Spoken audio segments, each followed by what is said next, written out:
Hello everyone!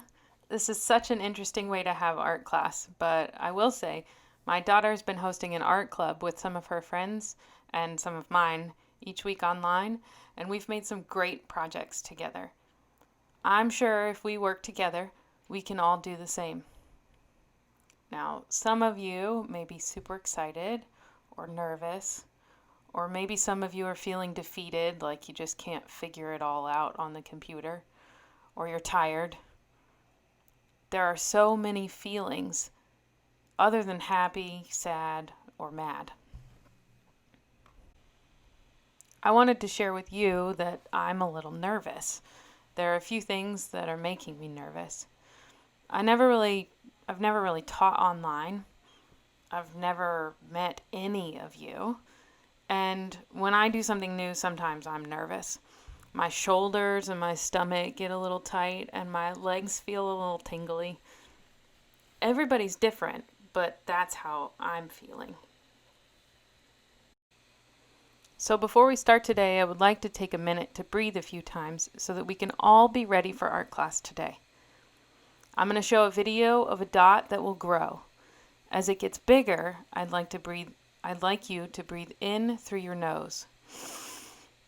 If you can, gently and slowly. As it gets smaller, breathe out gently and slowly through your mouth. You can close your eyes as you breathe in if you'd like. If you need to, you can breathe differently. Feel free. Let's all put our hands in our laps. Let's just take this time to be calm together. Let's try it. Breathe in through your nose and out through your mouth. And in through your nose and out. Last one, in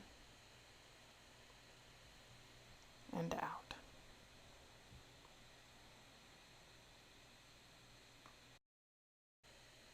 Thank you for doing that with me. For art class today, you will not need any materials, but I would like to talk about materials we might use while we're adapting to making art at home. Maybe you aren't allowed to make a big mess, or maybe you don't have paint or even plain white paper, and that's okay. Art is everywhere, and your materials can be anything that it is safe for you to use. Always ask an adult if you aren't sure if you are allowed to use it. Today, I'm going to show you some artists who use all sorts of materials, and then we will talk about your assignment for this week in Canvas. So we will discuss Anna Dominguez, Nike Savvas, Tara Donovan. You'll see some materials from my own collection, and then we'll talk about Canvas. So this is Anna Dominguez. She's known as the Queen of Tape, and she uses tape to create art. I found a little video that I would like to share of her creating her artwork and some interviews of her.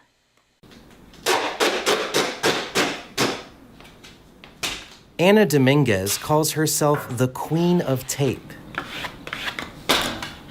I started doing this really when no one else was doing it. So I gave myself that name, and I think I'm living up to it. Forget paint. Dominguez tapes onto canvases. 9 years ago, she was looking for something new after graduating from Dominican University in River Forest with a degree in painting and drawing. You know, I was kind of burnt out, and I went to the art store not knowing what I was going to come back with. And at that time, they only had 4 rolls of tape.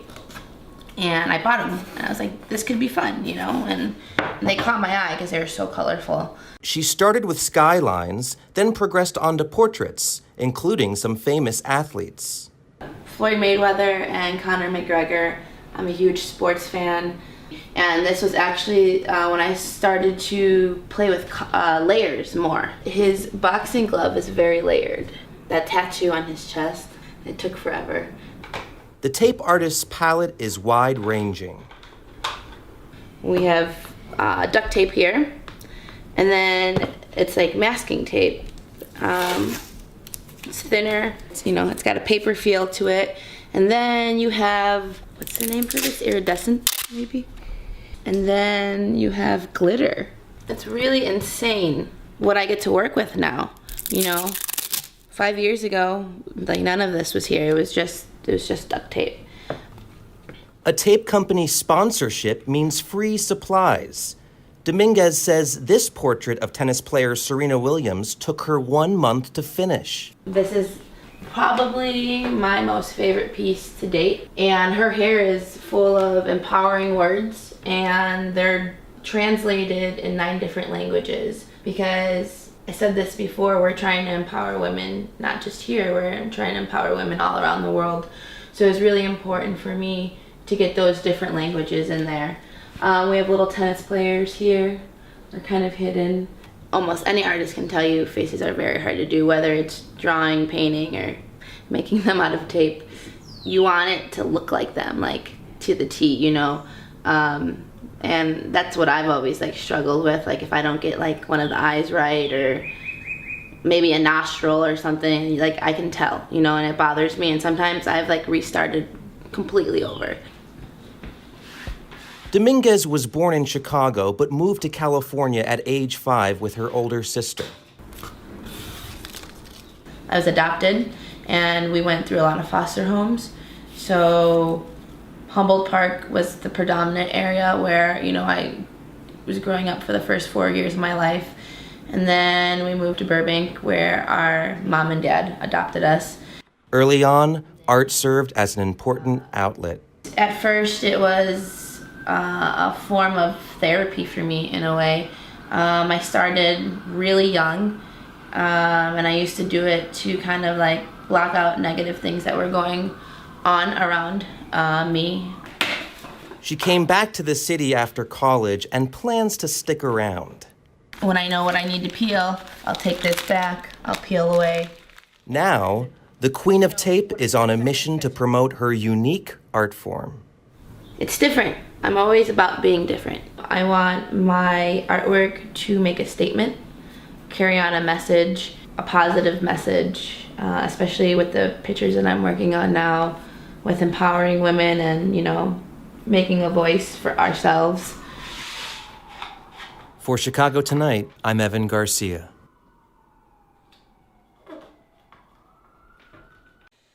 So that was Anna Dominguez. She's pretty cool, right? Just working from tape that she had on hand, and eventually she ended up getting more tape. So let's talk about Nike Savvas. I just have this one photo of an artwork by Nike Savvas, and if you look closely at it, you'll see that the materials she used are wood and string. Now, these might be materials that you have on hand, and they might be something that you would have to get. My goal for you is to work with things that you have on hand so that you don't have to spend money to create art. This next artist's name is Tara Donovan, and she's one of my favorite artists. She uses all sorts of materials that she has on hand, and this next photo here, this shows an artwork that she made, a sculpture, which is just a 3D. You can see all the way around it. You could walk around it and see all its sides. It's a sculpture that she made with buttons, and she didn't glue them together or attach them in any sort of way other than stacking them like a tower. So if you look closely at this, you'll see all of the individual buttons, and it creates an artwork that looks like you might see it underwater or in a different world. So that's Tara Donovan. Now I just want to quick show you some photos from my collection. You'll see here that I collect a lot of wood. I have just cut off branches. I have wood from old pallets that were used to transport materials from one place to another on a truck, and all sorts of wood, because what I love to create is sculpture, and I love to build things out of wood. But I also collect boxes. Cereal boxes are great. I love the paper board that is a cereal box. You can make some great art on the insides of those, or even with all the colors of a cereal box, you can cut out the shapes. And also, I collect odd materials, like extra materials from different things that we had to install if we had extra screws or washers, and I think that those are great things to make art with. So now we've looked at Anna Dominguez and her tape art, Nike Savvas and her string and wood art, Tara Donovan, who you saw a sculpture made of buttons, and some wood items from my own collection. You are all artists, all of you. So as artists, let's think about the materials we might use to make art. As you're thinking about your materials, I want you to remember that the items you use, they don't have to last forever. There's an artist named Andy Goldsworthy who uses nature to create art, and nature doesn't last forever. You don't have to be able to hang it on a wall either. So for your Canvas assignment, let's start a discussion. If you click the paintbrush after this lesson, you will find the assignment. You can type words in if you would like, and you can attach a picture. I'm interested to see what materials you all can collect for making art. And if you're willing to share your ideas, we will all be able to make better art. So let's go over what we have completed today. We learned about Anna Dominguez, an artist who used tape to create artwork. We learned about Nike Savvas, who uses wood and string to create art. We saw some sculptures of Tara Donovan, who used buttons to create art. We briefly talked about Andy Goldsworthy, an artist who makes artwork from nature. You saw some of my collection. And now I'm interested in seeing what you can collect for art materials. Next week, we will start a project possibly using some of your collected materials. Remember, you will find the assignment by clicking the paintbrush in Canvas, and I'll see you on the discussion board.